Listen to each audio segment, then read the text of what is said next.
Bonjour à tous. À l'origine, j'avais un bac pro dans l'après-vente que j'ai poursuivi après avec un BTS. J'ai fait après une année de prépa CPG EATS et après j'ai intégré la formation. Elle m'a quand même permis d'ouvrir un peu mes connaissances et ma façon de penser, ma façon de diagnostiquer les choses. On a un parcours qui est quand même relativement généraliste et qui nous permet de s'initier un peu à toutes les différentes facettes du monde de l'ingénieur. Ce que j'ai fait en fait pendant 3 années, eh bien, ce sont des outils, donc des outils informatiques avec beaucoup de programmation, de la définition aussi d'interface graphique. On est vraiment au service des collaborateurs. C'est vraiment très valorisant puisque derrière, en fait, on leur permet de travailler dans de meilleures conditions. Une des missions qui m'a été confiée et que j'ai le plus appréciée, ça a été le transfert d'activité en Roumanie. Elle m'a permis de travailler sur l'aspect global d'un projet, que ce soit sur la partie gestion humaine ou matérielle,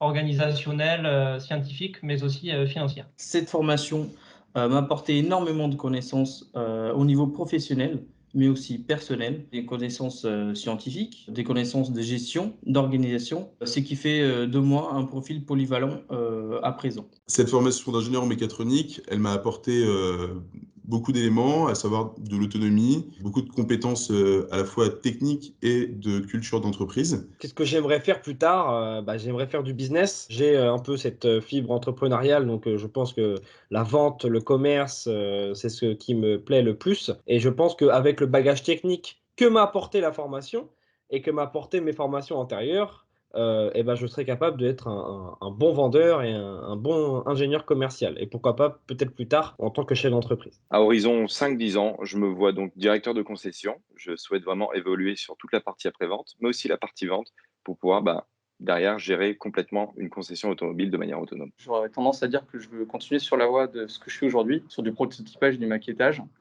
mais peut-être aller un petit peu plus loin sur de la recherche et développement et des technologies un petit peu plus d'avenir.